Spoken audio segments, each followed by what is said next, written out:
The Billionaire's Contract Wife. Dalaga, nagulat ng alukin siya ng 1.5 million o 20,000 a month at kasal ng lalaking inakala niyang isang taxi driver. Paano kung totohanin ng lalaki ang pagpapanggap nila?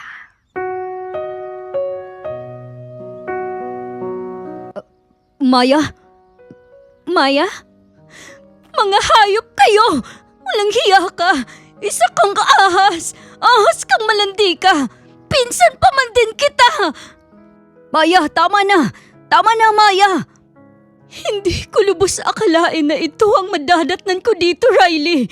Taksil ka! Sa lahat ng babae, pinsan ko pa! Ah! Akala ko pa man din tapat ka sa pagmamahalan natin. Nagkamali ako sa'yo. Mahal na mahal kita, Maya. Mahal na mahal kita. Hindi ka worth it mahalin, Riley. Sinayang ko lang ang 1 taon ko sa'yo. Sana masaya ka, Solen. Nakakadiri kayong dalawa. Nagising ako nang bumagal ang takbo ng bus. Sumilip ako sa bintana at nakita ko na nasa toll gate na kami. Kulang 1 oras makakarating na kami sa Sampaloc Terminal. Inaantok pa ako pero tiniklop ko na ang maliit na kumot na dala ko. Napakalamig kasi talaga itong bus kaya mabuti na lang at may dala akong maliit na kumot. Uminom ako ng tubig tsaka ngumuya ng chewing gum para naman fresh breath ako pagdating doon. Nagsuklay ako at taglagay ng pulbo sa mukha. Naglagay na din ako ng lipstick na inarbor ko pa kay Teresa, ang kaibigan ko na kapatid ng aking nobyo na si Riley. Nang masiguro na maayos na ang aking mukha, inayos ko na ang aking mga gamit. Tiyak na galit na ngayon sa akin sina nanay at tatay dahil sa ginawa kong pag-alis. Hindi na ako nagpaalam sa kanila dahil hindi naman nila ako papayagan. Tsaka sino ba naman ang maglalayas na magpapaalam?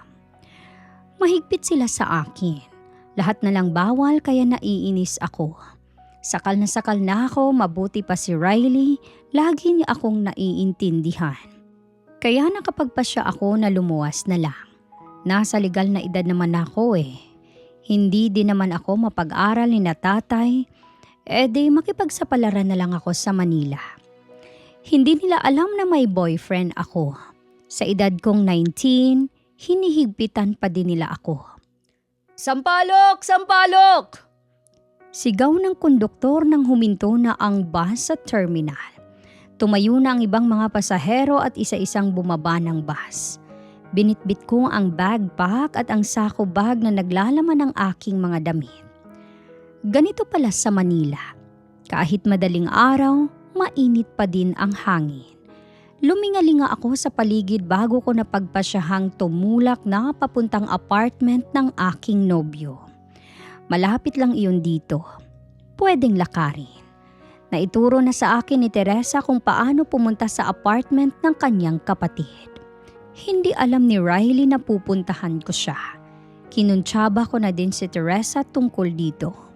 Tiyak na matutuwa si Riley kapag nakita niya ako.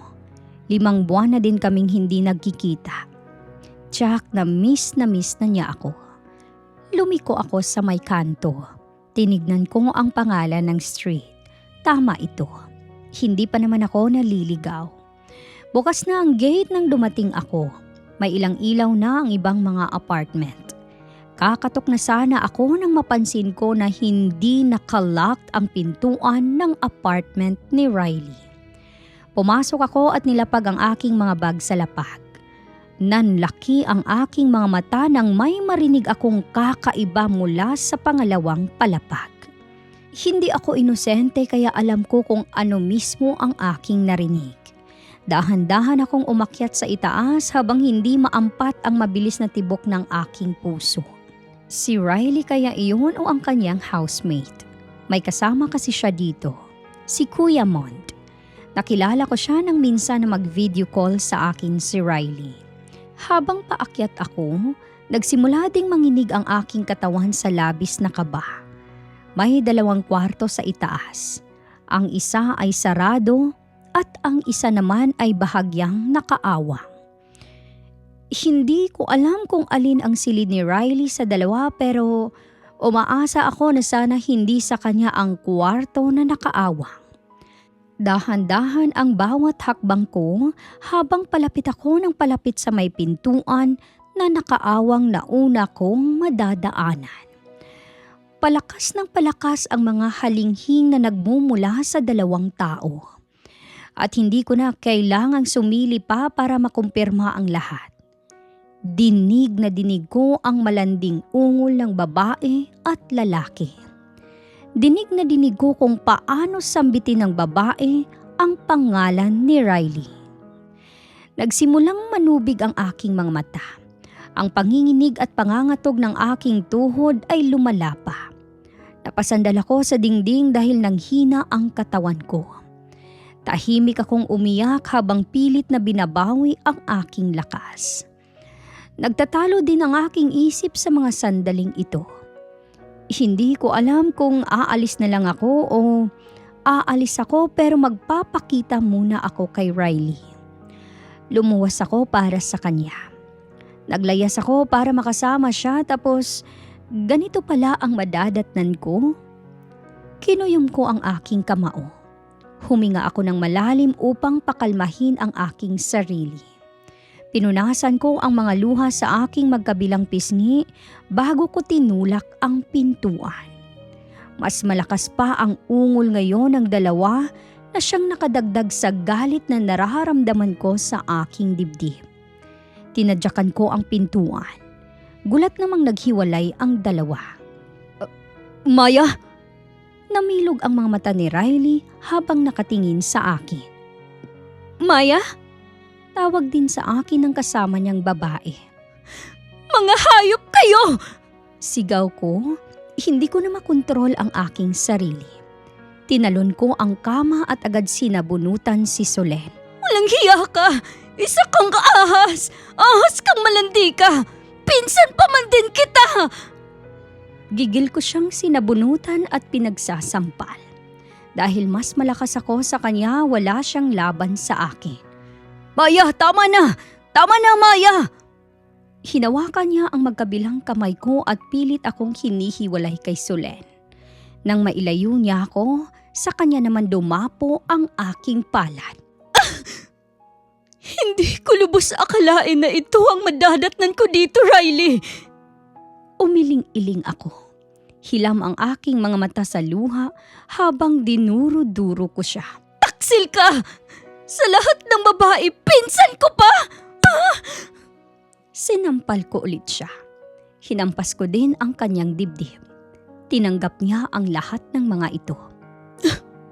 Akala ko pa man din tapat ka sa pagmamahala natin. Nagkamali ako sa'yo. Mahal na mahal kita, Maya. Mahal na mahal kita. Naiiyak na din niyang sambit. Hindi ako makapaniwalang tumingin sa kanya. Mahal? Mahal ha? Mahal?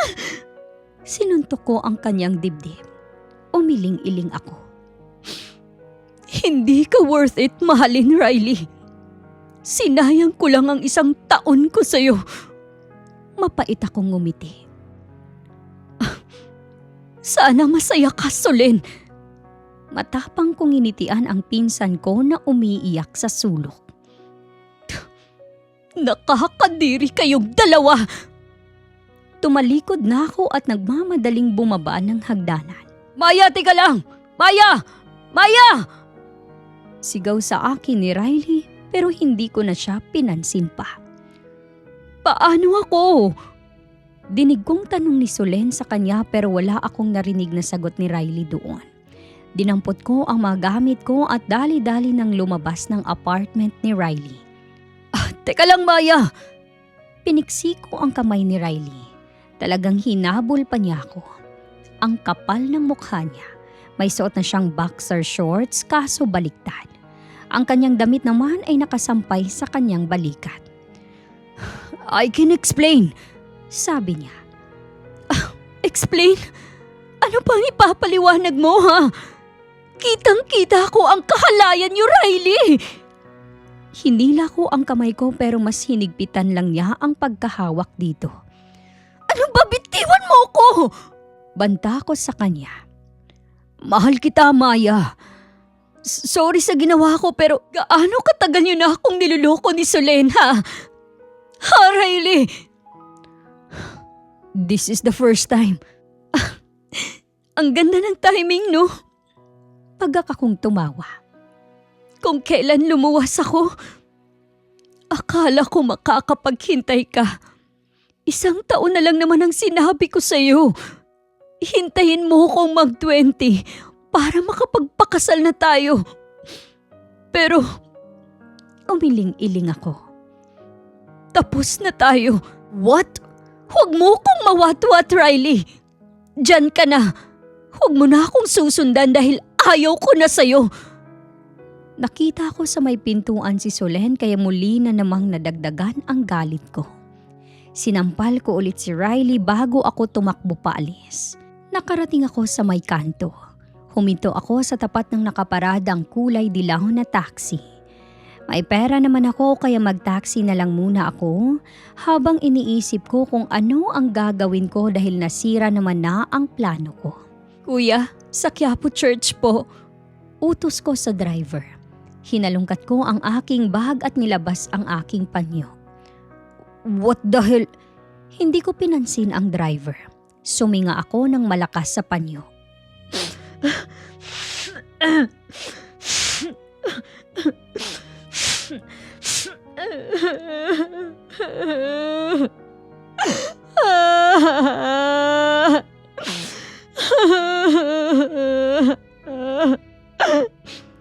Iyak ko ng malakas nang muli kong maalala ang nadatnan kong kaganapan kanina sa pagitan ni Riley at Solen. 1 taon. Minahal kita ng 1 taon. Tapos ito ang isusukli mo sa akin.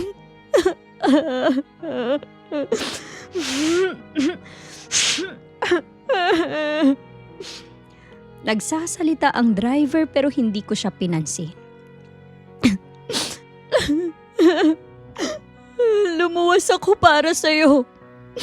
Tapos yun ang madadatnan ko.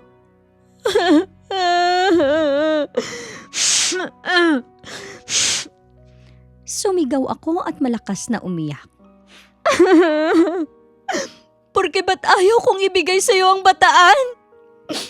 Sinabi ko naman sa'yo na hindi pa ako ready. Masakit yun eh. You're crazy. Mag-drive ka na lang. Huwag mo akong pakialaman dahil nagmo-moment ako dito.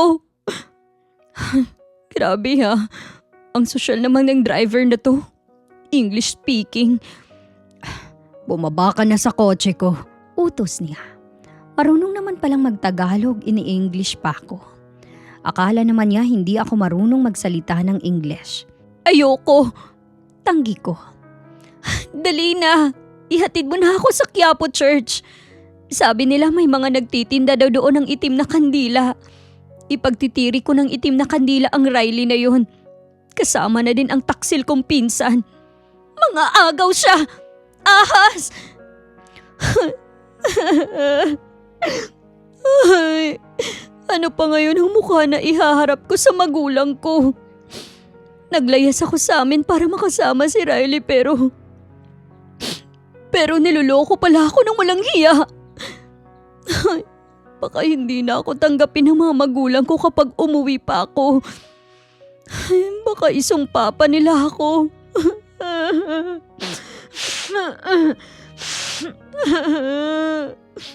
Muli akong suminga. Miss, hindi ka ba talaga bababa? Tila naiinis nang sabi sa akin ng taxi driver. Naiinis naman akong tumingin sa kanya pero ganoon na lang ang pagkatigil at pagkamangha ko nang masilayan ko ang kanyang mga mata. Naka-contact lens ka ba? Tanong ko sa kanya. Parang kulay abo kasi ang kanyang mga mata. Baba! Sigaw niya na ikinagulat ko. Akala naman niya masisindak niya ako. Ayoko! Ihatid mo na ako sa Quiapo. Kaya naman kitang bayaran eh. May pera naman ako dito. Sabi ko. Pinakita ko pa sa kanya ang 1 litro ng mineral water na puno ng tagli 5 piso. Hindi ako taxi driver. At paano mo naisip na taxi ang kotse ko? This is way more expensive than a taxi cab. Kaya nga nitong bumili ng isang taxi company. Napanganga ako. Tinignan ko siya. Ang manobela, ang mga umiilaw na aparato sa tabi ng kanyang manobela. Hindi ito taxi? No, kaya bumaba ka na. You're wasting my time here. Ngumuso ako. Pwede bang ihatid mo na lang ako sa Quiapo? Mayaman ka naman eh. Hindi naman. No. Sige na. Magdadasal lang ako. Baka sakaling bigyan ako ni God ng sagot. Nakataas ang isang kilay niya habang nakatingin sa akin. Sige na. Please, Manong. Out! Sigaw niya sa akin. Mas lalo pa yata siyang nainis. Saan ba ang punta mo? Pwede bang idaan mo na lang ako sa terminal? Sa kabilang kanto lang yun eh. Uuwi na lang siguro ako. Tatanggapin ko na lang ang parusa sa akin ni tatay. Nakatitig lang siya sa akin. Kunot noo at ilang sandali pa ay pinilig niya ang kanyang ulo. Ilang taon ka na ba? Tanong niya. Mag-20 sa susunod na buwan. Tumango siya. Gusto mo ba ng trabaho? Ha? Sagot. Grabe siya oh. Oo naman. Bibigyan mo ba ako ng trabaho? Yeah. Magkano ang sahod? Game ako. Para hindi na ako umuwi sa amin. Baka paluin lang ako ni tatay ng panggatong. Masakit pa man din yun. Napangiwi siya. 20,000 a month. Sagot niya na ikinanganga ko. 20,000? Hindi makapaniwalang tanong ko. Yes. At pwede ba, pakihinaan ang boses mo? Ang sakit sa eardrums. Okay, game. Tatanggapin ko ang trabaho. Good. Ini-start niya ang kanyang kotse. Teka, ano palang trabaho? Magpanggap ka na girlfriend ko. Ano? Ayoko. Ayoko nga. Akala ko ba gusto mo? Nagbago ng isip ko. Ayoko. Akala ko naman kukunin niya kung maging katulong niya. Bakit? Akala ko ba gusto mo ng trabaho? Ayaw mo ng 20,000? Gusto, pero ano ba ang gagawin bukod sa pagpapanggap na girlfriend mo? Tinitigan niya ako ng ilang sandali. Napaiwas naman ako ng tingin dahil napagtanto ko na napakagwapo pala niya. Ngayon ko lang kasi siya natitigan ng maayos. Ay, bakit naman niya ako babayaran para lang magpanggap na nobya niya? Wala ba siyang nobya? Sa gwapo niyang yan? Hindi kaya bakla siya kaya kailangan niya ng magpapanggap na nobya niya? Pero bakit ako? Tsak naman na madami siyang mga babaeng pwede pa niyang kunin. Yung maganda, sexy at hindi isang probinsyana na katulad ko. Gusto mong kumain muna? Tanong niya sa halip. Sakto namang tumunog ang tiyan ko. Tinaasan niya ako ng kilay habang napaiwas naman ako ng tingin. Sa restaurant na natin pag-usapan. Sana lang hindi ako mapahamak sa nasamahan kong lalaki. Pinarada niya ang kanyang sasakyan sa labas ng isang malaking restaurant. Namamangha ako sa laki nito pero hindi ko pinahalata at baka mamaya ibenta pa niya ako kapag napansin niyang ignorante ako. May sumalubong sa amin na isang waitress. Ngumiti siya kay... Ano na ba ang pangalan niya? Hindi ko pala natanong. Nginitian niya ang lalaking kasama ko pero hindi man lang niya ako nginitian. Teka, pigil ko sa lalaki nang lagpasan namin ang mga mesa. Sa halip ay sumakay kami sa elevator. What? Tanong niya. Tinuro ko ang kainan. May table sa taas. Mas maganda doon para may privacy tayo. Tumango na lang ako. Hindi ko maintindihan kung bakit kailangan pa niyang kumuha ng pribadong silid para kumain. Pinutol ko ang kanyang sinasabi. Mamaya na pagkatapos kong kumain, sabi ko sa kanya. Walang laman ng tiyan ko kaya hindi gumagana ang aking utak. Pumalatak siya at umiling-iling. Anong pangalan mo? Tanong niya. Maya, ikaw? Rodney. Tumango ako. Ilang taon ka na? Tanong ko naman. 29. 29 ka na pero wala ka pang asawa? Umiling siya. Nang iserve ang pagkain, sinimulan ko itong lantakan. Sige, magsalita ka na habang kumakain ako. Utos ko sa kanya. Para makuha ko ang mana ko kay Lola, kailangan ko ng babae na magpapanggap bilang girlfriend ko. Pinagmasdan ko siya habang ngumunguya ako. Wala kang girlfriend? Umiling siya. Bakit? Bakla ka ba? I'm straight. Wala lang sa priority ko ngayon ang magka-girlfriend. Okay, ano ang kailangan kong gawin kung ganoon? Kailangan mo akong samahan kapag ganyan na may lakad ako. Kapag imimit ko si Lola, kailangan nandun ka. Yun lang? Yes. Hanggang kailan ako magpapanggap na nobya mo? Kapag binigay na niya sa akin ang mana. Sige, payag na ako pero dapat may rules tayo. What rules? Bawal mag-kiss. Bawal ang... May magkasintahan ba na hindi naghahalikan? Meron. Kami ng boyfriend ko. Ex na pala. Kaya ka naman pala niloko eh. Halik lang ipagdadamot mo pa. Inismiran ko siya. Pakialamero. Sige, pwede kiss kung kinakailangan. Pero smack lang. Payag ako. Pero may bayad bawat kiss. What? Hindi siya makapaniwalang nakatingin sa akin. Tinaasan ko siya ng kilay. First kiss ko yun eh. Buti sana kung boyfriend kita. Ayos lang. Ibibigay ko sa'yo ng libre ang halik ko. Tsaka mana mo ang nakasalalay sa pagpapanggap natin. Ako buong pagkatao ko ang nakasalalay dito. Fine. Naiinip niyang sagot. Ngumisi naman ako. Okay, gagawa ako ng listahan ng ibang rules natin. Do what you want. Busog na busog ako. Hinimas-himas ko ang tiyan ko. Madami pang natitira sa mga in-order niyang pagkain pero hindi ko na talaga kayang ubusin. Ipabalot na lang natin yung natira. Sabi ko pero umiling siya. No, let's go. Sayang naman ang pagkain. Behave, nakakahiya ka. Sabi niya. Paano ako naging nakakahiya? Nanghihinayang lang naman ako sa mga pagkain. Hayaan ko na nga lang, iba talaga kapag mga mayayaman. Masyadong aksayado. Sa bagay, pera naman nila iyon. Sumakay ulit kami sa kanyang sasakyan. Sabi niya isasama daw niya ako sa kanyang kondo. Ilan ang kwarto sa kondo mo? Tanong ko sa kanya. 4. Wow! Ang laki ng kondo mo kung ganoon. Alam ko naman kung ano ang kondo. May TV at internet naman sa amin kaya hindi ako ganoon ka-ignorante. Sino ang kasama mo doon? Ako lang. Wala kang katulong? Wala.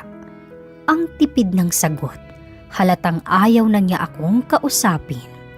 Nanahimik na lang ako buong biyahe. Pagkaraan ng kulang 3 minuto, nakarating kami sa kanyang kondo.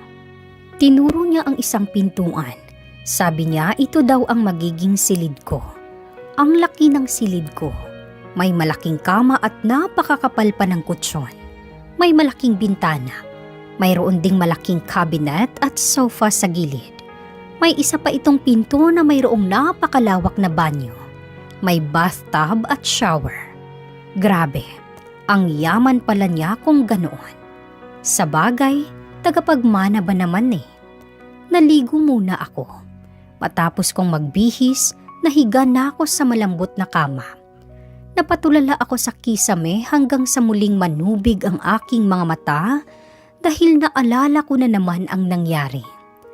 Naglayas ako para makasama ko si Riley, tapos ganoon ang madadatnan ko. Sorry po, Nay-Tay. Pero pangako po, magpapadala ako ng pera kapag sumahod ako dito para patunayan na kaya ko nang maghanap buhay.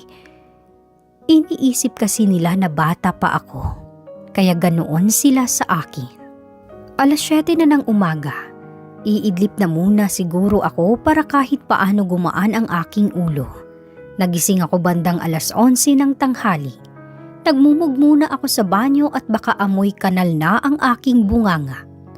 Naupo ako saglit sa sofa sa may sala habang nililibot ko ang aking paningin sa buong paligid. Buti gising ka na, sabi ko kay Rodney nang lumabas siya mula sa kanyang silid. Tinaasan lang niya ako ng kilay. Nagugutom na ako, sabi ko sa kanya. Na naman? Anong na naman?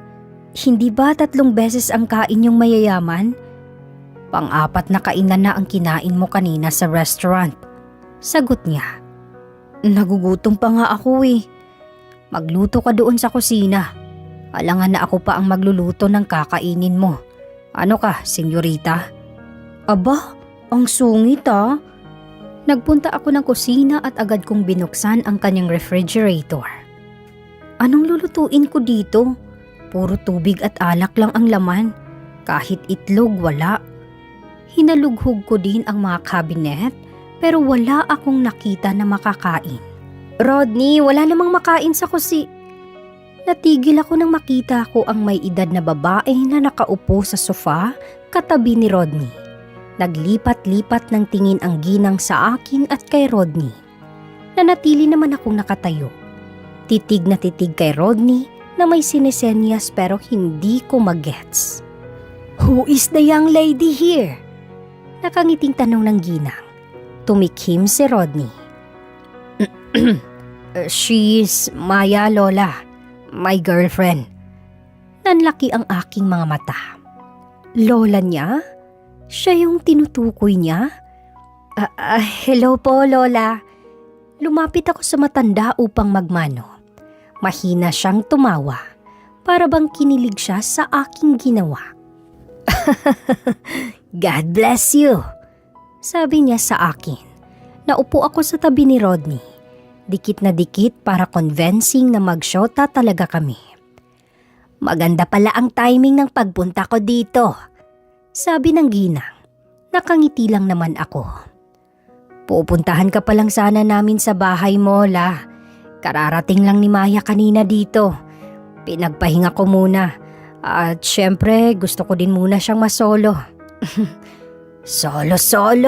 Kasal muna bago yan. Sagot ni Lola na kinalaki ng mga mata ko. Bahagya kong sinanggi si Rodney. Pinanlakihan ko siya ng mga mata. Pero nginitian lang niya ako sabay akbay. Wala pa po sa plano namin ang kasal, La. Sabi ni Rodney. Matamis niya akong nginitian. Ang mga mata ay napakalambing kong tumingin sa akin. Ang galing umarte. Hindi ka na pabata, Rodney. 29 ka na. Kailangan mo nang magkaroon ng anak. Anak? Gulat kong tanong. Oo. Wala pa ba? Nakangiting tanong sa akin ni Lola. Virgin pa po ako, Lola.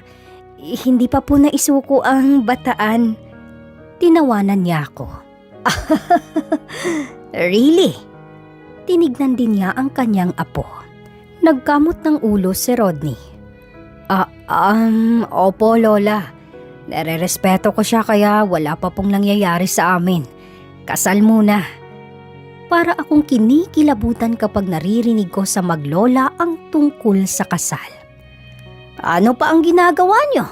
Magpakasal na kayo. Kinurot ko ang tagiliran ni Rodney.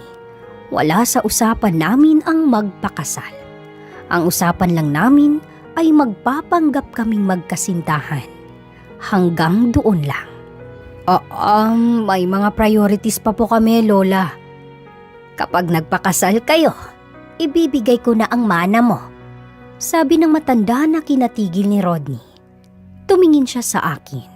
Seryoso ang mga mata. Nakikiusap. May determinasyon akong nakikita rito. Nakaalis na ang lola ni Rodney. Kaming dalawa na lang at pinipilit niya ako sa gusto ng kanyang lola. Hindi kasama sa usapan natin ang magpakasal, Rodney. Inis ko namang sambit. Pakiramdam ko na pasubo ako. Kung umuwi na lang kaya ako sa amin. Sige na, gustong gusto ka ni lola, kaya pumayag ka na. Ay, nagsisinungaling na tayo sa lola mo. Tapos ngayon gusto mo pang i-level up ang kasinungalingan natin? Hindi mo ba alam na sagrado ang kasal? Bibigyan kita ng 1,000,000 kapag pumayag ka. Tinikom ko ang aking bibig. Ang dapat sasabihin ko ay hindi ko na nagawa pang sabihin. Ang ganda ng kanyang offer. Parang hindi ko kayang tanggihan. Pwede na akong mag-aral gamit ang pera na yon. Kahit 2 years course lang. Tapos pwede ko ding tubusin ang nakasanla naming sakahan. Kailan ko makukuha ang 1,000,000? Tanong ko. Ngumisi si Rodney. Kapag nakuha ko na ang mana, ibibigay ko yun sa'yo kasabay ng pag-process ng ating annulment. Ilang buwan tayong magsasama bilang mag-asawa?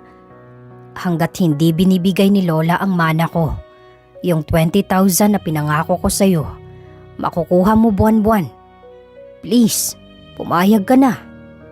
Ang ganda ng offer. Hindi yan kayang ibigay sa akin ni Riley.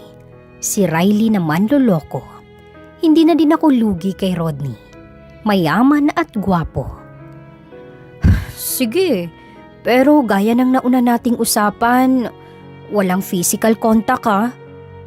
Don't worry, you're not even my type. Wow ha? Di hindi. Gusto ko lang ipaalala sa'yo. Sabi niya habang seryosong nakatingin sa aking mga mata. Ano? Taas kilay kong tanong. Bawal kang ma-inlove sa akin. Imposible yan. Sabi ko sabay iwas ng tingin. Matapos naming magkasundo, nagpunta kami sa bahay ng kanyang lola. Doon daw muna kami maninirahan habang hindi pa kami kinakasal. Napakalaki ng ngiti sa labi ni lola nang salubungin niya kami sa napakalawak na sala ng kanyang mansyon. So, magpapakasal na kayo? Tanong niya. Tumango ako. Si Rodney naman ay inakbayan niya ako sabay halik sa tuktok ng aking ulo. Yes, Lola. Napag-isip namin na doon din naman ang punta namin. Kaya bakit pa namin patatagalin? Pwede pa din naman namin gawin ang mga gusto namin gawin habang mag-asawa kami. Masaya ako para sa inyo. Niyakap ako ni Lola. Welcome to the family, Iha. Salamat po. Alanganin akong ngumiti. Ito na ang simula ng mas malaking kasinungalingan namin. Patawarin sana ako sa gagawin ko. Giniya kami ni Lola sa kusina para kumain ng hapunan. Mamaya tatawagan ko na ang mga kamag-anak natin sa iba't ibang panig ng mundo para ibalita na ikakasal ka na. Anong date ba ang plano niyong magpakasal? Next week po, Lola. And Maya want it to be simple. Bakit simple lang? Umiwi ako. Tutol po kasi ang mga magulang ko sa pagmamahala namin ni Rodney, Lola. Kaya naisip ko na kahit sa huwes na lang muna. Tsaka na po ang kasal sa simbahan o kaya ingranding kasal kapag naging maayos na po kami. Nakakalungkot naman. Ibig sabihin hindi makakadalo ang mga magulang mo. Umiling ako. Well, I do hope na magiging maayos din kayo ng mga magulang mo. At Rodney, dapat suyuin mo ang mga biyenan mo. Bili niya sa kanyang apo. Yes, Lola. Kapag may apo na sila sa amin ni Maya, tiyak na wala silang magagawa kung hindi ang tanggapin na lang kami. Tumawa si Lola. Ganyan na ganyan ang daddy at mommy mo. Sumalangit nawa. Patay na pala ang mga magulang ni Rodney. Pagkatapos naming kumain, umakyat na kami sa aming silid. Pwede naman ako sa guest room, sabi ko kay Rodney. Kapag naghiwalay tayo ng silid, magdududa si Lola. Alam naman niya na virgin pa ako. At saka, kung umasta ka akala mo naman may gagawin ako sa'yo. Hindi nga kita gusto. Pambabara niya sa akin. Kung umasta ka naman akala mo ang pangit-pangit ko. Kung sabihin ko kaya sa lola mo na, sige sabihin mo, wala kang makukuha na kahit isang kusing mula sa akin. Saan ako matutulog? Doon ka sa sofa. Ayaw ko nang may katabi. Sabi niya sa akin. Malaki ang sofa at halatang malambot. Akala naman niya magrereklamo ako. Sanay nga ako matulog sa matigas na higaan. Papag na walang kutsyon lang ang hinihigaan ko sa probinsya. Pumasok siya sa banyo. Inayos ko naman muna ang mga damit ko sa cabinet. Kaunti lang naman ang mga gamit ko, kaya maliit lang na espasyo ang naukup ako sa napakalaking cabinet niya. Kumuha na din muna ako ng pamalit na damit. Pajama at sweater dahil malamig. Hindi ako sanay sa aircon. Ay, magdamit ka nga. Utos ko sa kanya. Naka-boxer shorts lang siya at wala siyang suot na pang itaas. Ganito ako matulog. Minsan pa nga hubot-hubad ako eh. Subukan mong maghubot-hubad. Guguntingin ko talaga yung lawit mo. Matulog ka na nga, ang ingay mo. Reklamo niya. Naupo siya sa kama. Hindi pa muna siya natulog. Pinatong niya ang laptop sa kanyang mga hita at doon tinutok ang kanyang atensyon. Ako naman ay tumalikod dahil masyado nang nadudumihan ang aking utak dahil sa ayos niya ngayon. Ano ba tong napasok ko? Lola? Dinig ko ang gulat na boses ni Rodney pero hindi ako gumalaw sa aking pagkakahiga. Oh, bakit magkahiwalay kayo ng higaan? Dinig kong tanong ng matanda. Bahala kang mag-isip ng palusot. Isip-isip ko. Nagtatampo lang siya sa akin, Lola. Palusot niya. Dapat hindi kayo natutulog na may tampuhan at galit sa isa't isa. Hindi yan maganda. Sagot ni Lola sa kanya. Hindi umimik si Rodney at sunod ko na lang naramdaman ay ang pag-angat ko sa ere. Binuhat niya ako. I'm sorry baby, huwag ka nang magtampo. Sabi niya sa akin. Ang kanyang mabangong hininga ay tumatama sa aking mukha na nakapagbigay ng kakaibang pakiramdam sa akin.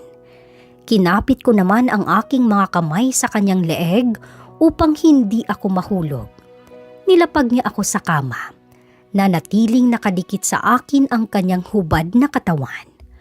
Umungol ako at umayos ng higa. Pinagpatuloy ko ang pagpapanggap ko na tulog dahil ayaw kong gumawa na naman ng kasinungalingan sa harap ng matanda. Okay, matulog na ako, sabi ni Lola. Nang marinig kong naglapat ang pintuan, mabilis akong lumayo kay Rodney. Baka bumalik si Lola, sabi niya. Dito na lang ako sa gilid. Total, malawak naman ang kama mo. Huwag na huwag mong susubukang lumapit sa akin. Banta ko sa kanya. Asa ka naman. Tumalikod ako at niyakap ang isang unan at ilang sandali pa nga ay ginupo na ako ng antok. Nagising ako na may mabigat na nakadagan sa aking mga hita. Dahan-dahan kong minulat ang aking mga mata at ilang segundong napatulala. Nanibago pa ako ng una dahil sa kisame na bumungad sa akin. Nakalimutan ko na nandito pala ako sa bahay ng lola ni Rodney. Kaya naman pala mabigat, ginawa akong dantayan ng loko. Tinulak ko ang kanyang hita na nakadantay sa akin. Ang himbing ng kanyang tulog. Imbis na lumayo sa akin, mas lalo pa niya akong siniksik. Niyakap niya ako at muling ginawang dantayan. Mainit ang pakiramdam sa kanyang mga bisig. At hindi ko maintindihan ang aking sarili kung bakit ako naging komportable hanggang sa muli akong nakatulog. Nagising ako na mag-isa na lang sa kama. Tirik na ang sikat ng araw kaya nagmamadali na akong bumangon at naligo. Hinanap ko si Rodney at sabi ng katulong ay nasa garden daw ang maglola. Magsisimula pa lang ang araw ko pero kailangan ko na namang magsinungaling. Giniya ako ng katulong papuntang garden. Good morning po. Sorry tinanghali ako ng gising. Ayos lang iha. Ang sabi sa akin ni Rodney, napagod at napuyat ka daw ng husto. Namula ang pisngi ko. Pasimple kong sinamaan ng tingin si Rodney. Tuwang-tuwa pa ang baliw. Sana next month iha buntis ka na. Sabi ni Lola na kinasamid ko. Sana nga po. Utal kong sagot. Naupo ako sa katabing upuan ni Rodney. Agad naman niyang hinawakan ang aking kamay. Initian niya ako at pinilit ko namang ngumiti sa kanya ng totoo. Kumain ka na para mabawi mo ang lakas mong nawala kagabi, babe. Sabi niya. Tumawa si Lola. Ikaw talaga nakakahiya kay Lola. Sabi ko kay Rodney sabay pisil ng kanyang pisngi. Nilakasan ko ang pagpisil, makaganti man lang ako sa kanya. Don't mind me here mga apo. Ipagpatuloy niyo lang yan. Natatawang sagot ni Lola. Nang maiserve ang pagkain, agad na akong kumain. Nag-uusap naman ang maglola tungkol sa negosyo. Hindi ko maintindihan ang iba dahil ang lalim ng kanilang English. Paano pala kayo nagkakilala? Tanong ni Lola.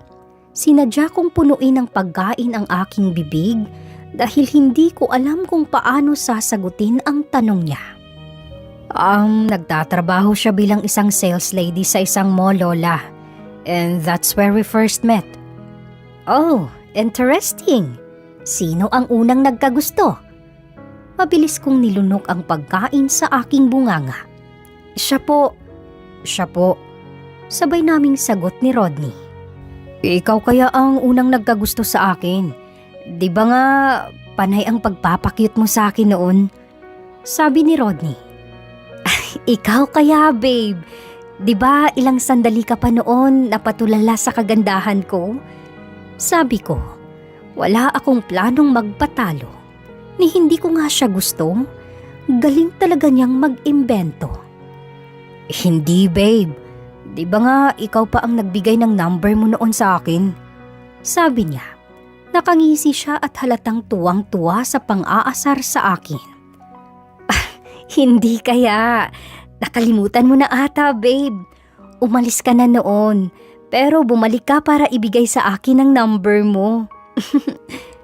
Umiling siya. Kaya ikaw ang patay na patay sa akin. Sumunod na araw, pinuntahan mo ulit ako. May dala ka pang ang chocolate at teddy bear. Sabi mo, hindi ka nakatulog sa magdamag kakaisip sa akin. Natawa si Lola. Maging ako ay natawa na din dahil sa reaksyon ni Rodney. Akala mo ha? Hindi lang ikaw ang magaling mag-imbento. You did that, apo? Ang sweet naman. Yes, Lola.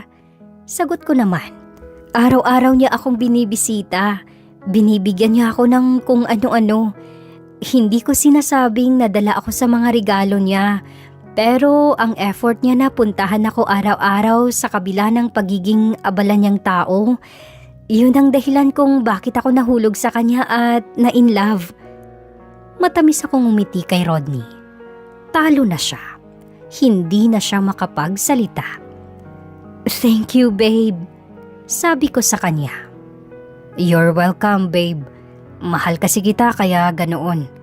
Sagot niya. Malamlam ang kanyang mga mata at akala mo talaga totoo ang kanyang sinasabi. Ang sweet naman ng lovebirds. Tila kinikilig na sambit ni Lola. Pinilig ko ang aking ulo. I love you too, babe. Nakangising sagot ko kay Rodney na kinatulala niya. Akala mo ikaw lang ang magaling umarte? Ako din. Bandang hapon umalis si Lola. Magagabi naman nang umalis din si Rodney ng bahay. Saan ka ba pupunta? Para alam ko kung ano ang sasabihin ko kay Lola. Sabi ko sa kanya. Sabihin mo pupunta ako kina Trevor. Tumango ako. Sige, bumuntong hininga ako. Pwede mo ba akong pabalihin? Aanin mo ang pera. May pera ka pa naman, di ba? Gusto ko lang magpunta sa mall bukas. First time ko dito sa Manila at gusto kong gumala. Tinignan niya ako ng ilang segundo. Bukas sumama ka sa mga katulong. Mag-grocery sila bukas. Ngumiti ako. Sige, bibilangin ko na lang ang alkansya ko. Ngumiwi siya. Huwag na, bibigyan kita bukas ng pera. Salamat, babe. Natatawa kong pasalamat sa kanya. Napalakas pa ang tawa ko nang mapangiwi siya sa sinabi ko. Mag-isa akong kumain dahil si Lola 8:30 na nakauwi. Pagod na ang matanda kaya dumiretso na siya sa kanyang silid. Si Rodney ay hindi pa din dumadating hanggang ngayon. Naboboard na ako. Pagod na din ang mga mata ko sa panunood ng TV.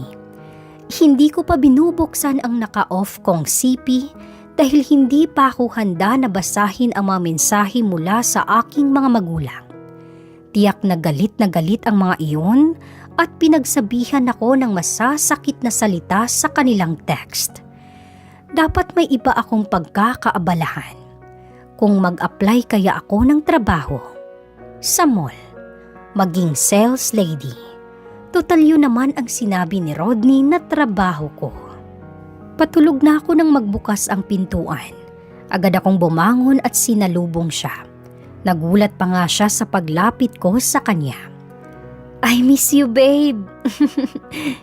Biro ko. Natawa ako nang makita ko ang kanyang reaksyon. Mahina kong tinampal ang kanyang braso. Bakit gising ka pa? Tanong niya. Patulog na sana ako kaso dumating ka. May sasabihin ako. Ano? Nagdire-diretso siya ng lakad papunta sa kanyang cabinet. Sinundan ko naman siya. Magtatrabaho ako, sabi ko. Nilingon niya ako. Nakataas na ang isa niyang kilay. Saan ka magtatrabaho? Sa mall. Tulungan mo akong mag-apply ng trabaho. Bakit kailangan mo pa ng trabaho? May sahod ka naman sa akin, di ba? Ay, nabuburyong ako dito sa bahay. Kung kunwari 3 buwan tayong magpapanggap, ibig sabihin 3 buwan din akong mabuburo dito sa bahay? Hindi papayag si Lola na magtrabaho ka. Sabi niya. Bakit naman? Bukas na natin pag-usapan yan, Maya. I'm tired. Tired o lasing? Naghubad siya ng polo kaya tumalikod na ako. Dapat masanay na ako sa kanya. Sa sofa ako natulog. Amoy alak siya kaya hindi magandang ideya na magtabi kami sa kama. Kahit pa sabihin niyang hindi niya gusto, mabuti nang maging maingat. Iba pa man din ang tao kapag may espiritu ng alak sa katawan. Maaga akong gumising kinaumagahan. Tumulong ako sa mga maid na naghanda ng breakfast. Huwag na po, ma'am. Awat nila sa akin habang hinahalo ko ang sinangag na niluluto ko. Ayos lang po, sanay naman po ako sa hirap, kaya huwag niyo na akong alalahanin. Saktong naayos na ang hapagkainan nang bumaba ang maglola. Tuwang-tuwa si Lola sa akin.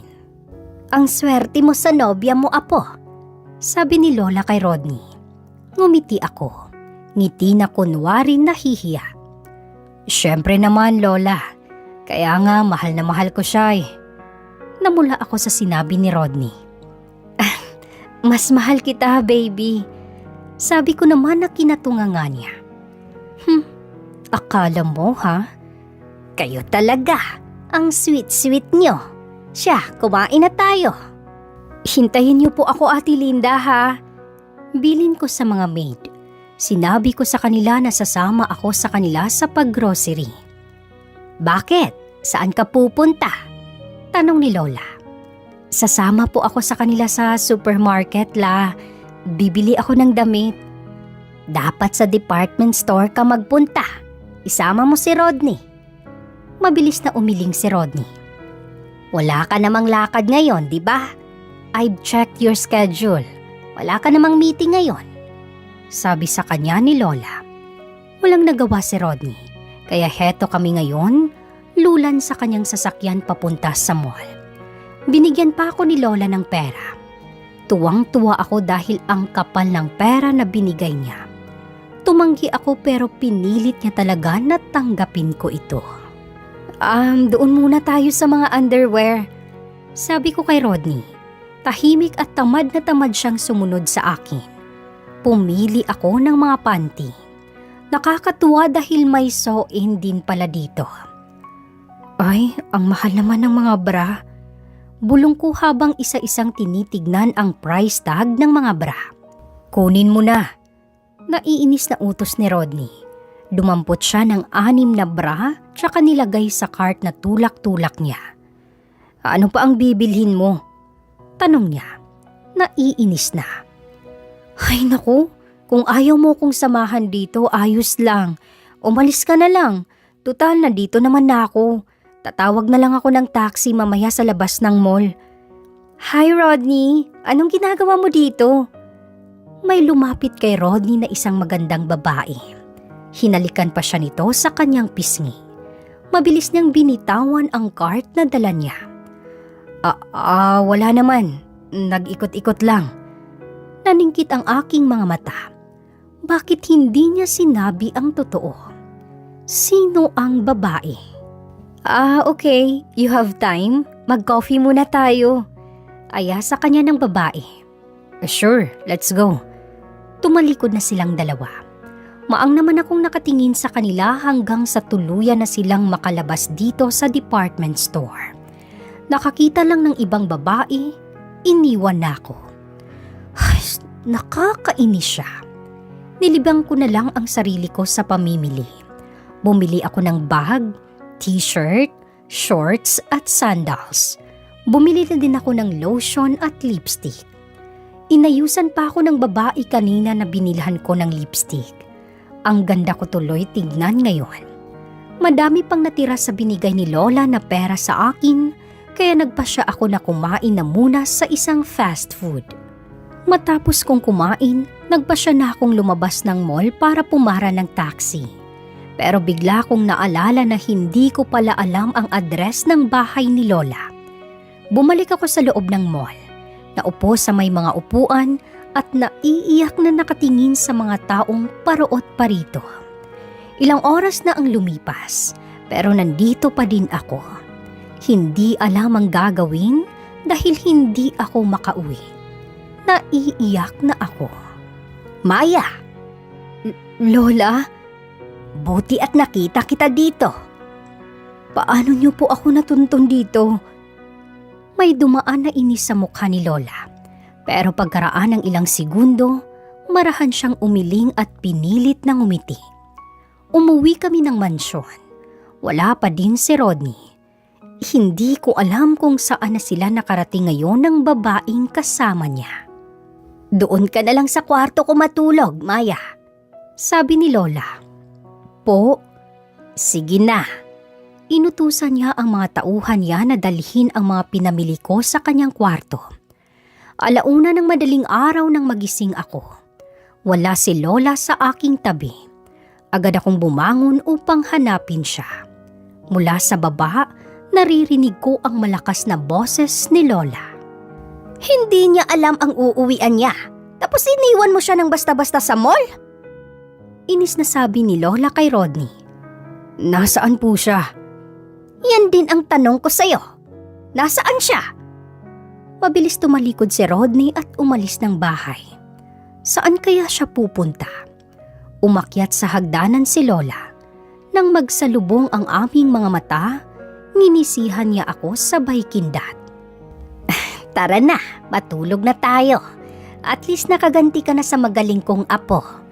Wala ka bang cellphone? Paano na lang kung hindi nakita ng amiga ko si Rodney sa isang restaurant kanina, kasama ang isang babae? Hindi ko malalaman na nawawala ka na pala. Salamat po, Lola. Hulog ka po ng langit. Kapag hindi nila ako nahanap, hindi ko na talaga alam. Si Rodney kasi, nakakita lang ng magandang babae, basta na lang ako iniwan. Bakit mo hinahayaan na may mga babaeng umaaligid sa fiancé mo? Tanong ni Lola. Nagkamot ako ng batok. Hindi ko alam ang isasagot ko sa kanya. Never mind. Mamaya pupunta ang judge na kakilala ko. Magpapakasal na kayo. Po? Bakit? Nagbago na ba ang isip mo dahil sa nangyari? Umiling ako. Hindi naman po. Hindi ko alam kung ano ang iniisip ni Lola tungkol sa nangyari. Pero sana hindi pa nabuking si Rodney dahil sa ginawa niya. Ginawa ko naman ang parte ko. Kasalanan na niya kung sakali man na mabuking siya ng kanyang lola. Di, goodbye mana. Hindi siya nag-iingat eh. Sabi na, babairo talaga ang mga ganoong mukha. Naalala ko tuloy si Riley. Pareha sila ni Rodney. Masyadong makati. Kumakain na kami ng breakfast ni Lola nang dumating si Rodney. Gulat na gulat siya nang makita ako. Where the hell have you been? Inis niyang tanong. Tinaasan namin siya ng kilay ni Lola. Ikaw, saan ka nagpunta? Saan kayo nakarating ng babae mo? Inis ko namang tanong. What are you talking about? Sabi mo sa akin, ako lang ang babae sa buhay mo. Inalok mo ako ng kasal pero mukhang hindi ka pa naman handa na mag-settle down. Umaakting lang naman ako pero nadala ako sa pag-arte. Mailuha na kusang tumulo mula sa aking mga mata. Akala ko ba mahal mo ko? Tanong ko sa kanya. Na, ako na ang babaeng gusto mong iharap sa altar.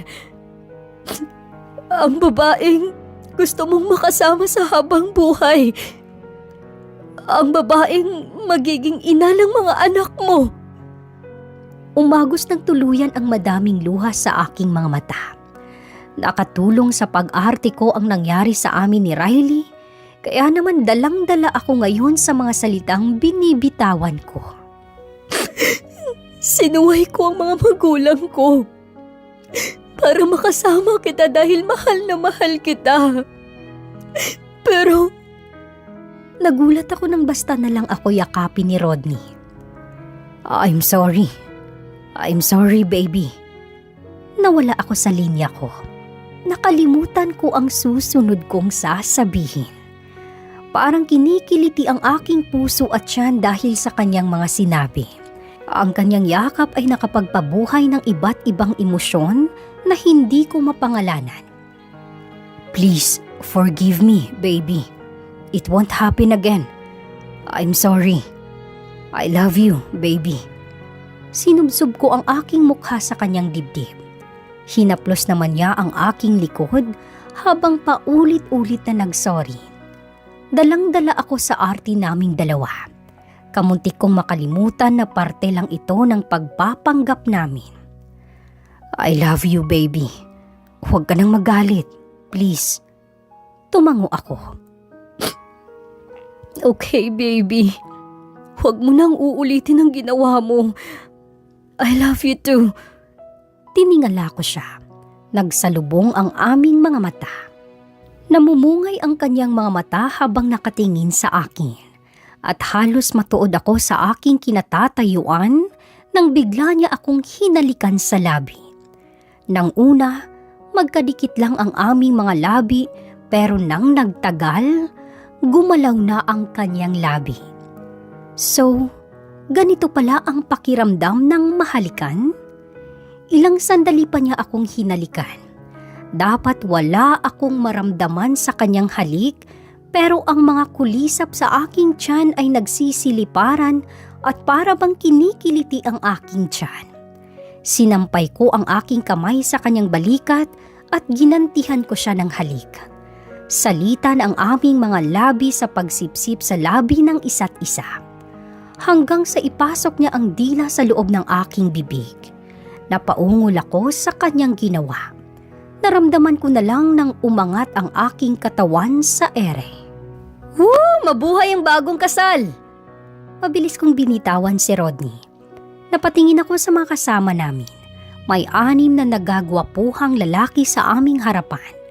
Ngisi-ngisi silang nakatingin sa amin ni Rodney. Akala ko ba... Taas kilay na sabi ng isa. Umiling sa kanya si Rodney. Mukhang alam ko na kung ano ang ibig niyang sabihin, kaso hindi niya matuloy dahil nakikinig si Lola. Akala ko ba nagpapanggap lang kayo? Oo nga, nagpapanggap lang naman kami. Ewan ko ba kung bakit may pahalik ang lalaking ito. Hindi lang smack, kundi laplapan talaga. Tapos may audience pa kami. Tumawa si Lola. Maupo na kayo. Papunta na daw si Judge Reyes. Sabi ni Lola, kunot noong napatingin sa kanya si Rodney. Ipapakasal na tayo ni Lola. Bulong ko sa kanya. Walang gulat na rumehestro sa kanyang mukha.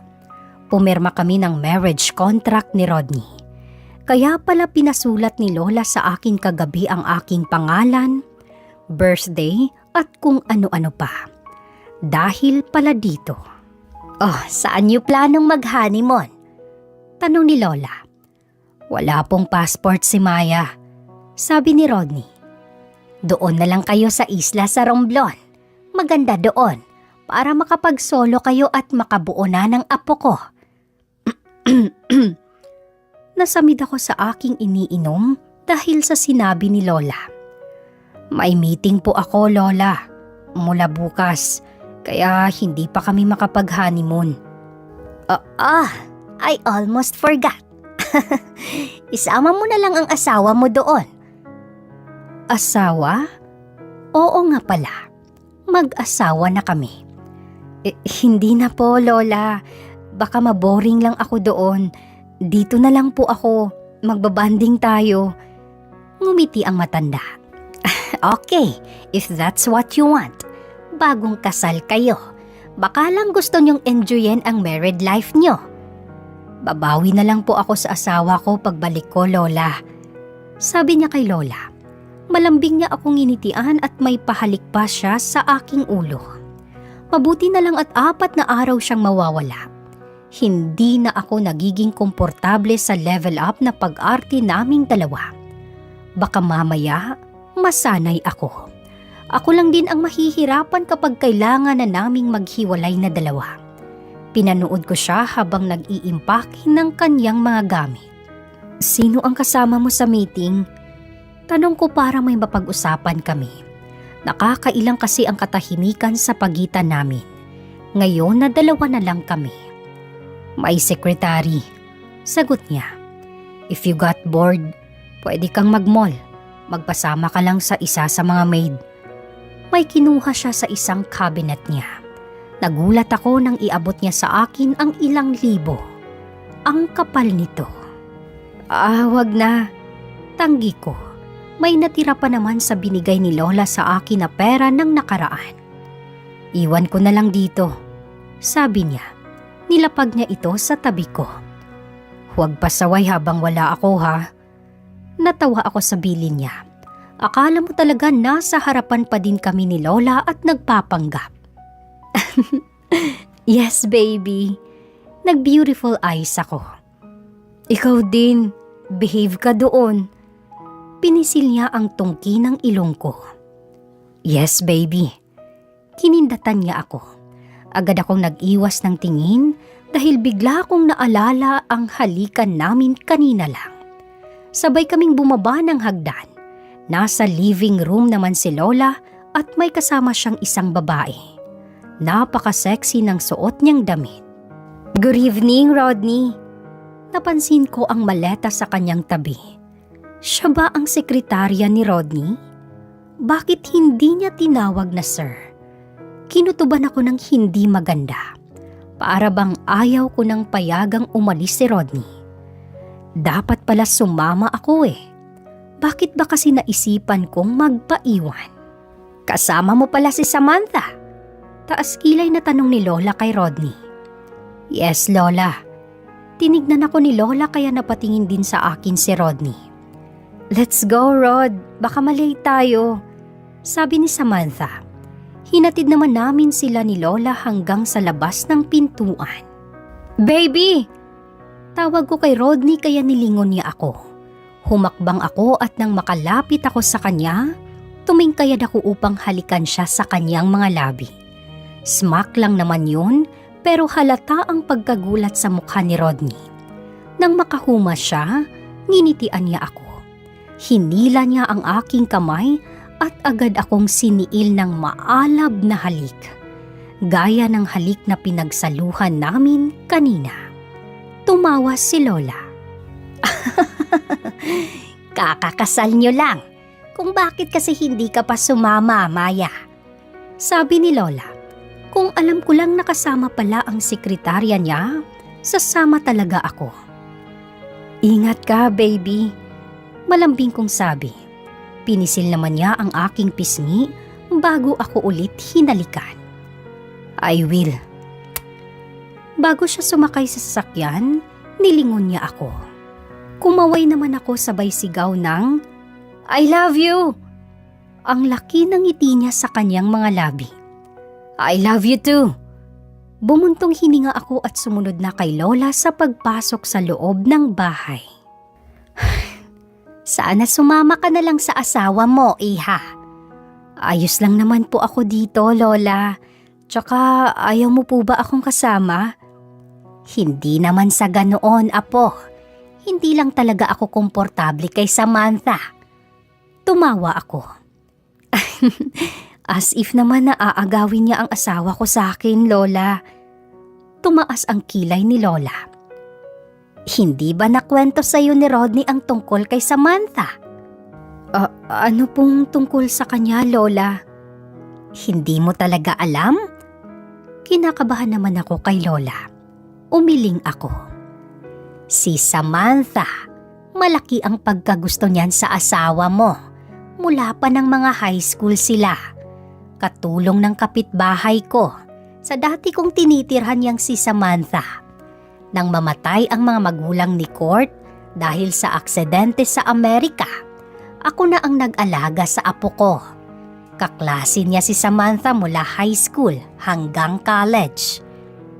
Hindi po naging sila? Sabi ni Court, hindi. Pinilit kong ngumiti. Hindi po siya papatulan ni Court, Lola. Mahal na mahal po ako ng apo mo. Tsaka sana kung gusto din niya si Samantha, sana noon pa naging sila bago pa kami nagkakilala. Sa bagay, Apo. Sinabi ko lang para alam mo. Salamat po sa pagsabi, Lola. Hindi ako nakatulog ng maayos sa kaiisip sa mga nangyari. Nakasal kami ni Court, tapos ngayon kasama niya si Samantha sa pinuntahan nila. Madaling araw na nang makatulog ako. Nagising ako bandang 7:00 ng umaga dahil sa pagring ng telepono sa tabi ko. Hello? Good morning. Napangiti ako nang mabosesan ko si Court mula sa kabilang linya. Buti naman at napatawag ka, sabi ko. Dinig ko ang mahina niyang tawa. Yeah, hindi na ako tumawag kagabi nang makarating kami sa hotel. Hotel? Kasama mo si Samantha sa hotel? Yeah, why? Nagsiselos ba ang asawa ko? Natatawa niyang tanong. Hindi no, gusto ko lang ipaalala sa'yo na huwag kang gumawa ng kalukuhan. Baka gusto mong mag-goodbye ang mana mo. Nandito ako para sa meeting. You sound like a jealous wife. Inikot ko naman ang mga mata ko. May sariling kwarto si Samantha. I have my own room too. Mabuti naman. Hindi mo sinabi sa akin na may past pala kayo niyang sekretarya mo. Nagulat ako nang sinabi sa akin ni Lola kagabi. Anong sinabi niya? Na may past nga kayo.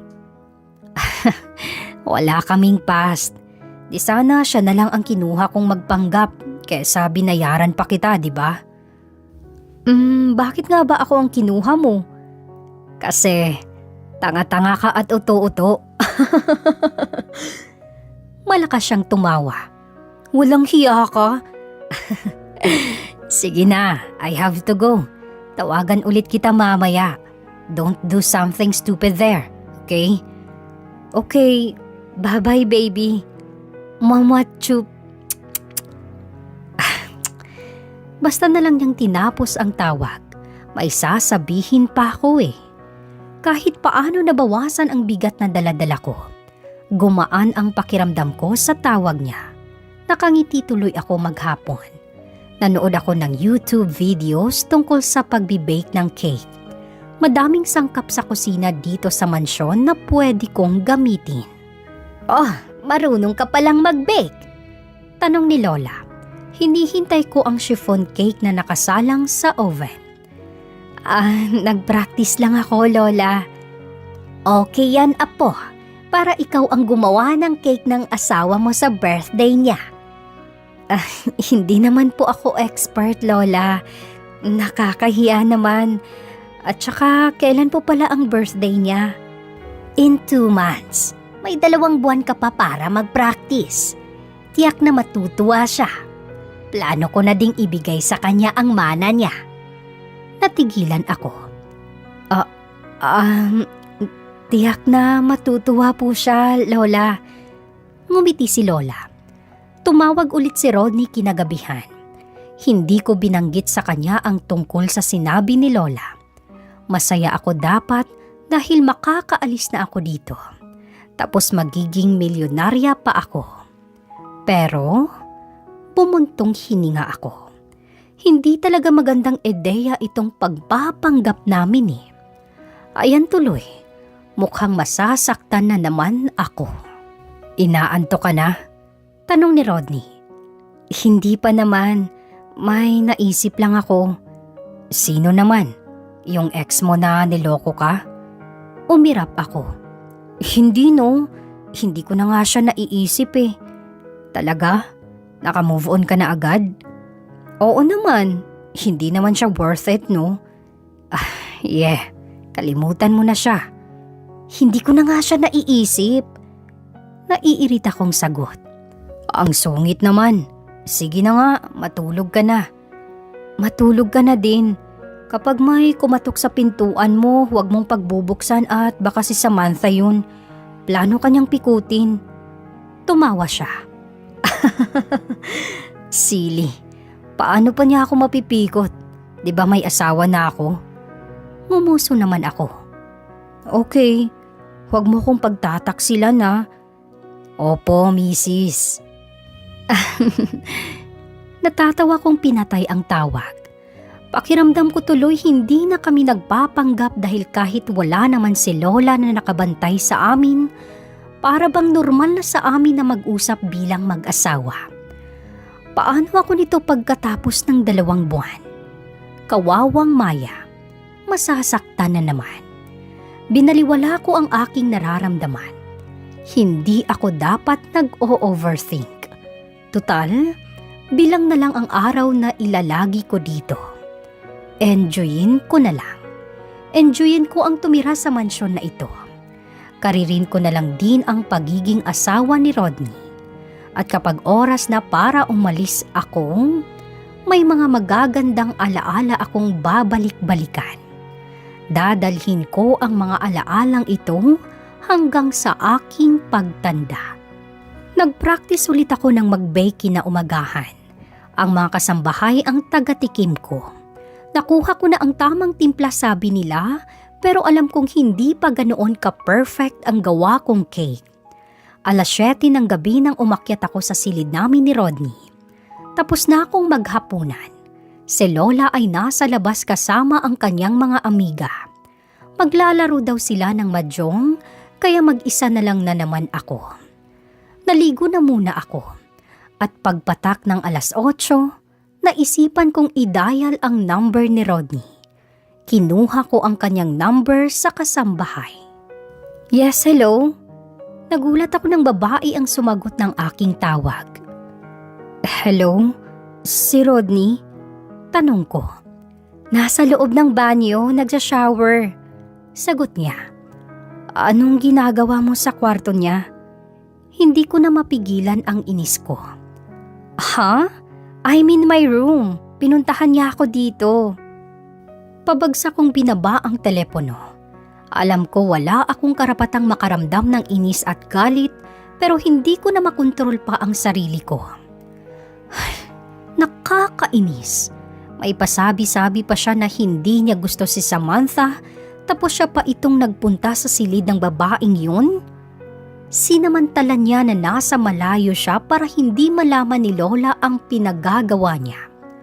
Mautak din. Kaya pala sinama niya si Samantha doon. At malay ko din ba kung meeting talaga ang pinunta nila doon. Di kayo na lang ang mag-honeymoon. Maktul ko bago ako nagtalokbong. Ilang sandali pa na malayan ko na lang ang aking sarili na umiiyak. Ay, nakakainis naman. Bakit ko ba iniiyakan ang lalaking yun? Hindi ko naman siya nobyo. Pero asawa mo naman. Sagot ng kabilang bahagi ng aking isipan. Mahal mo na? Tanong ng kabilang bahagi ng aking utak.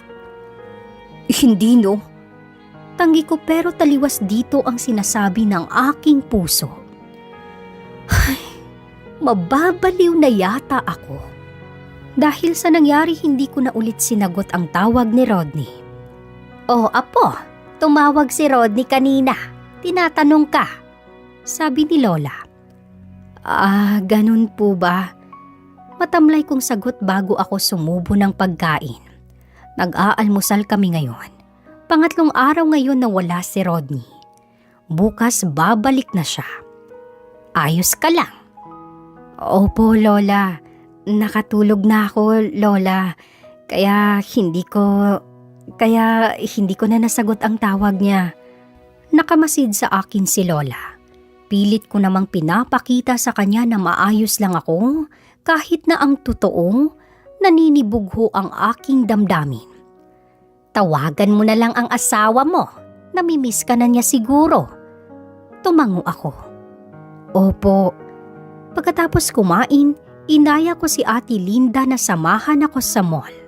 Naisipan ko lang na bumili ng mga damit ni na tatay at nanay para kapag umuwi ako, may pasalubong ako sa kanila. Hindi ko pa din sila kinakausap. Mamaya, plano ko nang buksan ang aking cellphone. Naisip ko na baka nag-aalala na sila sa akin. Bumili din ako ng tsinelas nila. Sinamahan ko na din ng shampoo at lotion para kay nanay. Pag-uwi ko, tahimik ulit sa bahay. Nasa study room daw si Lola kasama ang abogado niya, sabi ng isang kasambahay. Ma'am, tumawag din po pala si Rodney. Tinatanong ka po. Sinabi ko po na nagpunta ka ng mall. Okay po. Umakyat ako sa taas at saktong nagri-ring na naman ang telepono. Bahala ka dyan. Inirapan ko ang telepono na para bang si Rodney ito. Naligo ako at natulog. Tinanghali ako ng gising kinaumagahan. Pababa na ako ng hagdanan nang bigla akong mapahinto dahil kay Rodney. Nakabalik na siya. Kausap niya si Lola at nang mapansin niya ako tumayo siya at mabilis na humakbang palapit sa akin. Hindi ko naman malaman kung ano ang dapat kong gawin. Kung dapat ba akong umiwas o salubungin siya. Rodney, utal kong sambit sa kanyang pangalan nang basta na lang niya akong yakapin. I miss you, wife. Bulong niya bago niya ako siniil ng halik. Dinig ko ang tawa ni Lola kaya bahagya kong tinulak si Rodney. Tila wala naman itong pakialam kahit nakikita kami ng lola niya. Buti at umuwi ka na agad. Mamamatay-matay na yata sa selo si Maya dahil kay Samantha. Sabi ni Lola. Naalala ko na naman tuloy si Samantha, kaya inirapan ko si Rodney. Bakit? Tanong niya. Wala, nagugutom na ako. Nilagpasan ko siya. Nagbunta ako ng dining at nauna nang naupo. Sumunod naman sila ni Lola sa akin. Habang kumakain, nagkukwentuhan ang maglola tungkol sa negosyo. Tahimik lang ako at ang mga mata ko ay nakatuon lang sa pagkain. Hindi ko nilingon si Rodney kahit paramdam ko ang mainit na titig niya sa akin. Pagkatapos kumain, umakyat na ako sa kwarto. Pinulot ko ang cellphone at sinilip kung mayroon na bang reply si nanay sa text ko sa kanila kagabi. Nagsorry ako at sinabi ko sa kanila na maayos naman ako dito. Sinabi ko na may trabaho ako at magpapadala ako sa kanila next week. May panibagong text naman si Riley sa akin. Humihingi siya ng sorry sa akin at tinatanong kung nasaan ako. Alam niyang hindi pa ako umuwi ng probinsya. Nakausap niya siguro si Teresa. Nagtipa ako ng panibagong mensahe para kay nanay. Sa ngayon, hindi ko pa kayang tumawag sa kanila. Pinapangunahan talaga ako ng takot. Isesend ko na ang text ng sakto namang tumawag si Riley. Bumukas din ang pintuan kaya mas lalo pa akong nataranta nang makita ko si Rodney. Nasagot ko tuloy ang tawag ni Riley. Maya, papatayin ko na sana ang tawag ng maisipan kong i-loudspeaker ito. Thank God, sinagot mo din ang tawag ko. I'm so worried. Kumunot ang noo ni Rodney. Nasaan ka? Pupuntahan kita. Let's talk, please. Mula sa kunot na noo, nagbago ang kanyang ekspresyon. Hindi naman ako nagsalita. Hinayaan ko lang si Riley na magsalita. At si Rodney na makinig sa pinagsasabi ng manluloko kong ex. Mahal na mahal kita, Maya. Sorry sa ginawa ko. Isang pagkakamali lang yon at hindi na yun mauulit. Ikaw ang mahal ko. Dinig ko ang pagmumura ni Rodney. Mabilis siyang lumapit sa akin at hinablot ang aking cellphone. Huwag ka na ulit tatawag sa asawa ko. Sabi niya bago pinatay ang tawag. Mangha naman akong napatingin sa kanya. Samantalang hindi naman maipinta ang kanyang mukha. Ano sa tingin mo ang ginagawa mo, ha? Plano mo bang makipagbalikan sa ex mo? Para ipaalala ko sa'yo, may asawa ka na, Maya. Matapang ko siyang tinignan. Meron ba? Nang iinis kong tanong. Akala ko nagpapanggap lang tayo. What are you talking about? Legal ang kasal natin kaya huwag na huwag. Huwag mo nga akong pinagbabantaan. Huwag ka ding umastang malinis. Akala mo hindi ko malalaman ang pinaggagawa mo? Kayo ni Samantha?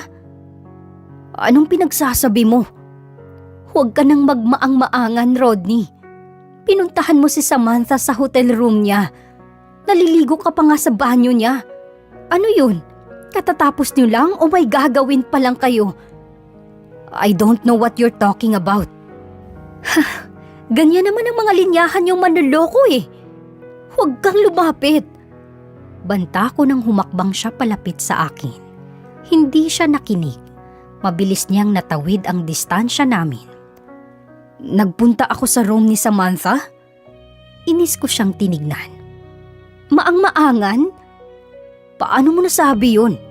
Hindi ko talaga maunawaan, Maya. Tanungin mo ang babae mo. Singhal ko sa kanya.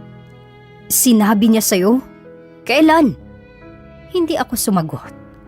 Please, answer me. Nag-iwas ako ng tingin. Baby, doon ka na lang kay Samantha mo. Tumawa siya. Nagsiselos ka nga? Kung ano man ang sinabi sa'yo ni Samantha, hindi yun totoo. Hindi ka nagpunta sa room niya? Umiling siya. Promise. Galit ka pa? Malambing niyang tanong. Gusto mong mamasyal tayo? Ngumiti ako. Magbihis ka na. Pupunta tayo ng Tagaytay. Inabot kami ng gabi sa pamamasyal ni Rodney. Halos hindi na namin binitawan ang kamay ng isa't isa habang magkasama kami. Para bang tunay kaming mag-asawa kung pakitunguhan niya ako. Napakalambing niyang makipag-usap sa akin. Ang saya-saya tuloy ng puso ko. Kaso nang makauwi kami ng bahay, isang masamang balita ang sumalubong sa amin. Nasa ospital daw si Lola. Lola, Hinawakan ko ang kamay ni Lola. Ayos lang ako. Napagod lang siguro ako kaya tumaas ang presyon ko. Matanda na kasi ang Lola. Hinaplos niya ang pisngi ko. Rodney, nilipat ko na sa pangalan mo ang lahat ng ari-arian ko. Sabi niya kay Rodney na kinagulat ko. Nakita ko ang matamis na ngiti sa labi ni Rodney. Pakiramdam ko doble-doble ang kasiyahan niya ngayon. Nakuha na niya ang kanyang mana at sa wakas, matatapos na din ang pagpapanggap namin. Thank you, Lola. Ngayon na may asawa ka na, plano ko nang pumunta sa US. Doon ko gustong mamatay. Lola, huwag ka pong magsalita ng ganyan.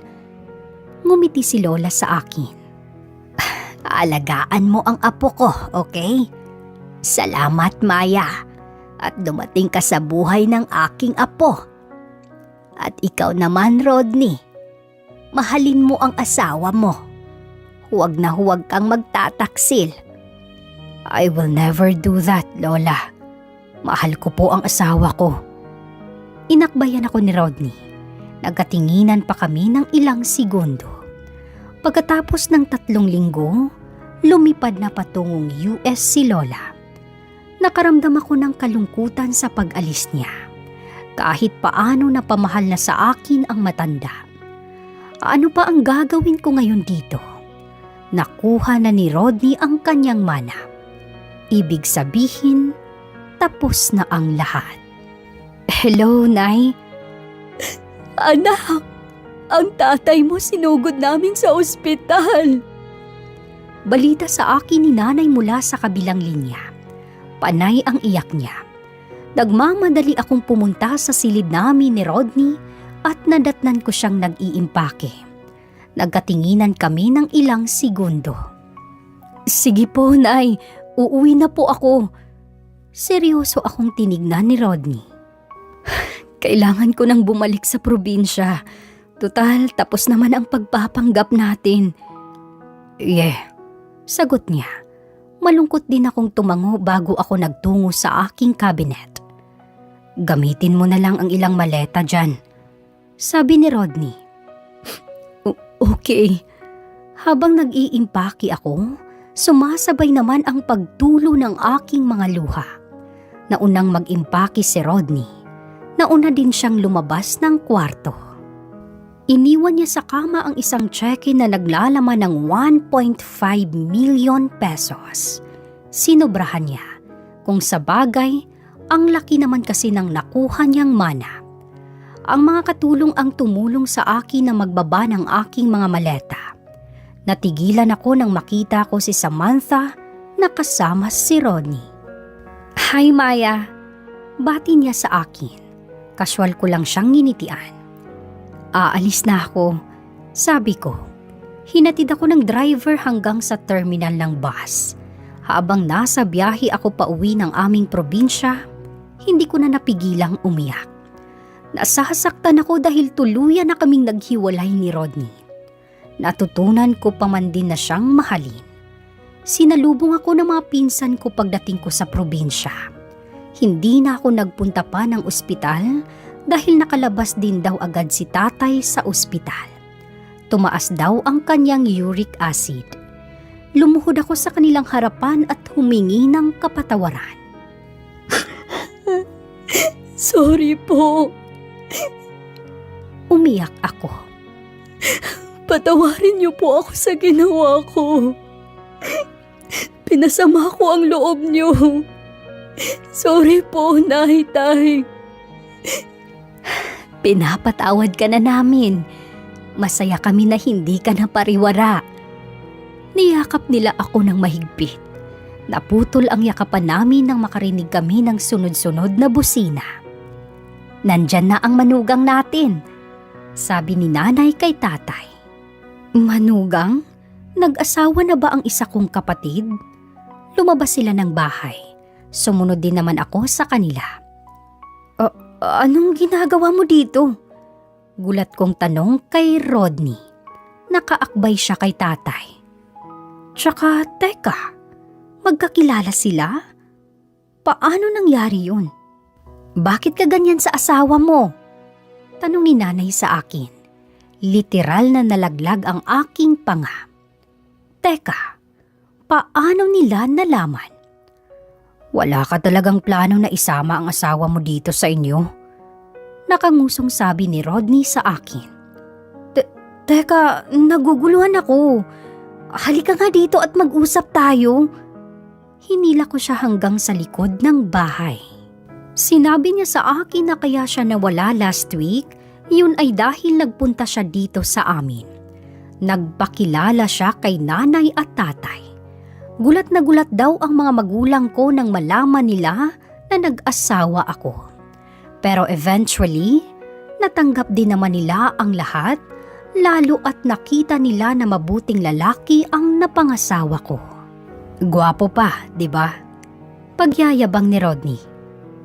Teka, bakit ka nagpakilala sa kanila? Nagpapanggap lang tayo. Sinong may sabi na nagpapanggap pa tayo?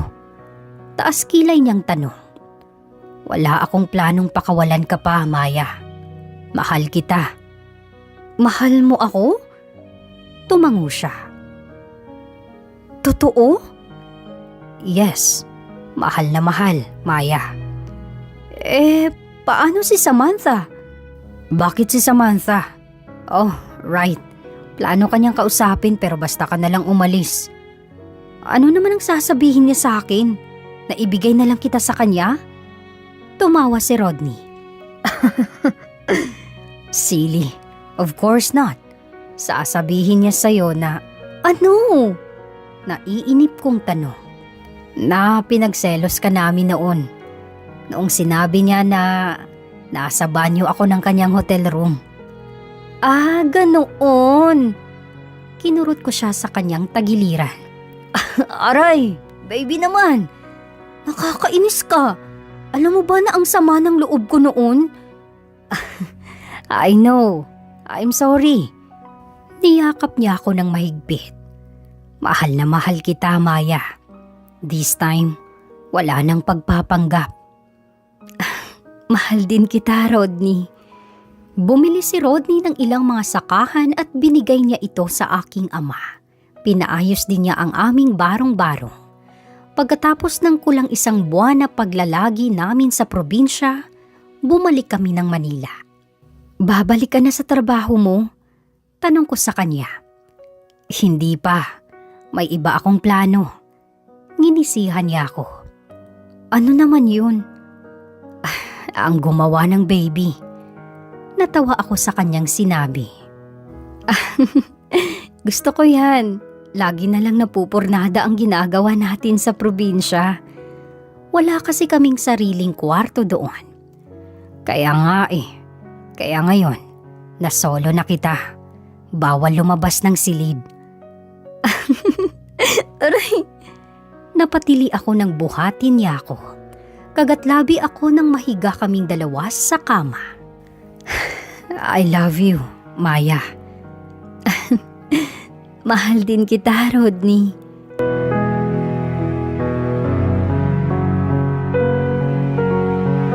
Ano ang magandang aral ang natutunan nyo sa ating kwento ngayon? Mag-comment lang kayo sa baba at asahan nyo ito'y aking babasahin at pupusuan. Maraming salamat.